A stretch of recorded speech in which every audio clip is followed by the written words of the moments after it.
اس پر بہانے نہیں تراشنے چاہیے۔ بعض لوگ کہتے ہیں اچھا جی پڑھ لیں گے، یہ کیا ہوا؟ جب وقت آ گیا اور اللہ کا نمائندہ بلاوا دے رہا ہے، حی علی الصلاۃ حی علی الفلاح، وہ روز پکار رہا ہے، وہ مؤذن اللہ کا نمائندہ ہے، اس کی طرف سے آواز دے رہا ہے، بلایا جا رہا ہے تمہیں، حی علی الصلاۃ، نماز کی طرف آؤ، حی علی الفلاح، یہ سراسر فلاح ہے، سراسر بھلائی ہے، یہ سراسر نیکی ہے، سراسر خیر ہے جس کی طرف تمہیں بلایا جا رہا ہے۔ تم بہانے تراشتے ہو، اچھا پڑھ لیں گے، اچھا پڑھ لیں گے۔ بہت سارے بے نمازیوں کا بہانہ ہوتا ہے میرے کپڑے ٹھیک نہیں ہیں، میرا لباس پاک نہیں ہے، میرا جسم پاک نہیں ہے۔ میرے بزرگ فرمایا کرتے تھے تیرا جسم کیسے پاک ہو سکتا ہے، تیرے لباس کو ستھرائی کیسے حاصل ہو سکتی ہے؟ تو اللہ کے حضور جھکنا جو نہیں جانتا، تو اس کے حضور جھکنا سیکھ جا، تیرا تن بھی پاک ہو جائے گا، تیرا من بھی پاک ہو جائے گا، تیرا لباس بھی پاک ہو جائے گا، تیرا دل بھی پاک ہو جائے گا۔ تو اس کے حضور جھکنا سیکھو، بہانے نہ تراشو، اچھا پڑھ لیں گے، اچھا پڑھ لیں گے، نہیں۔ 5 گانا نماز یہ ہمارے اوپر اللہ کی طرف سے عائد کردہ فریضہ ہے، اس کو ہر صورت میں ہم نے ادا کرنا ہے۔ ایک طبقہ وہ بھی ہے جو نماز نہ پڑھنے کا بہانہ تراشتا ہے اور کہتا جی ہم دل کی پڑھتے ہیں، دل کی نیتی ہوئی ہے ہم نے، اور کہا کہ قرآن کہتا ہے کہ نماز قائم کرو، تو نماز پڑھنے کا تو نہیں کہا گیا، نماز قائم کرنے کا کہا گیا ہے، تو ہم نے تو قائم کی ہوئی ہے۔ اور کچھ جاہل لوگ ایسے لوگوں کے بہلاوے میں آ جاتے ہیں، یہ تو بالکل بادی نظر کے اندر جاہل شخص دکھائی دے رہا ہے، نماز کو قائم کرنے کا مفہوم اپنی طرف سے خود وضع کر رہا ہے۔ مجھے بتائیے جس شخص کے سینے پہ قرآن نازل ہوا، اس محمد عربی سے بہتر نماز کو قائم کرنے کا کون جان سکتا ہے؟ تو وہ جب نماز کے قیام کا مفہوم ہمیں یہ بتا رہے ہیں کہ آپ اس طرح نماز پڑھیں، رکوع ایسے کریں، سجدہ ایسے کریں، قیام ایسے ہو، جلسہ اور قومہ اس طرح ہو، تشہد یوں پڑھیں، تو مجھے بتائیے کہ نماز کے قیام کا کوئی اور مفہوم مراد لیا جا سکتا ہے حضور علیہ السلام کے بتائے ہوئے طریقے سے ہٹ کر کے؟ میرے حضور نے فرمایا سلو کما رأیتمونی اصلی، جس طرح تم مجھے نماز پڑھتے ہوئے دیکھتے ہو ایسے نماز پڑھو۔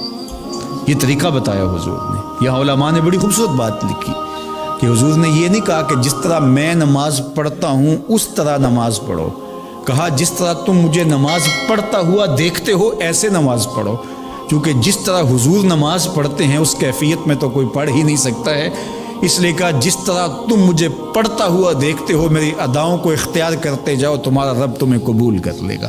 تو سلو کما رأیتمونی اصلی، جس طرح تم مجھے نماز پڑھتا دیکھ رہے ہو تم اس طرح نماز پڑھتے رہو۔ تو اللہ کہ پیارے محبوب علیہ السلام نے جو اقامت صلاۃ کا مفہوم مراد لیا ہے وہی شریعت کا مفہوم ہے، اور وہی اللہ کے کلام کا تقاضا ہے، اور وہی قرآن مجید کی منشا اور مقصود ہے۔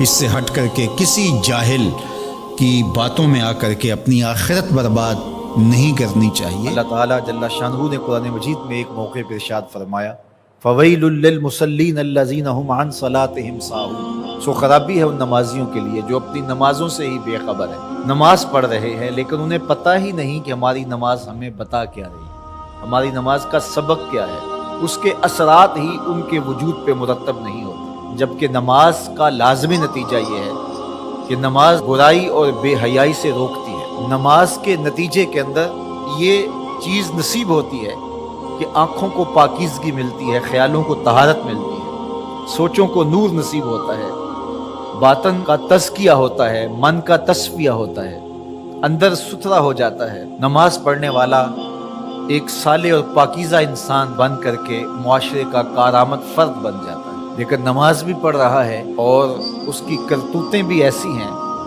کہ اللہ کی مخلوق اس سے تنگ ہے، تو قرآن کہتا ہے کہ وہ نماز سے آگاہ ہی نہیں ہوا، اس نے وہ نماز پڑھی ہی نہیں جو مقصود شریعت تھی۔ اس نے ٹکریں تو ماری ہیں لیکن نماز نہیں پڑھی اس نے۔ فرمایا وہ لوگ اپنی نمازوں سے بے خبر ہیں، اور فرمایا کہ وہ نماز نہیں پڑھ رہے ہوتے، وہ دکھلاوا کر رہے ہوتے، اپنے آپ کو بھی دھوکہ دے رہے ہیں، اللہ کی مخلوق کو بھی دھوکہ دے رہے ہیں۔ اللہ تعالیٰ جل شانہ تو نیتوں کے بھید جانتا ہے، اس کو کون دھوکہ دے سکتا ہے، تو وہ اپنے آپ کو حقیقت میں دھوکہ دے رہے ہوتے۔ تو وہ نماز فلاح کا سبب اور ذریعہ ہے جو نماز خشوع و خضوع کے ساتھ پڑھی جائے۔ قد افلح المؤمنون، فلاح انہوں نے پائی، کامیاب وہ ٹھہرے جو اہل ایمان ہیں۔ الذین هم فی صلاتہم خاشعون، اب ایمان کے بعد جو اوصاف ذکر کیے گئے کامیاب بامراد دارین کی فلاح پانے والے اشخاص کے، ان میں سے پہلا وصف بیان کیا گیا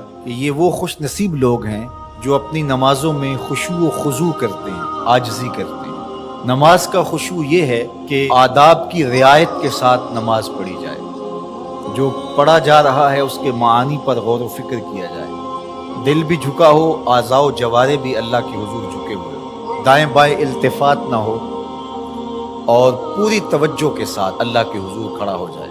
اس کا حظ اور اس کا لطف پھر بندے کو نصیب ہوتا ہے۔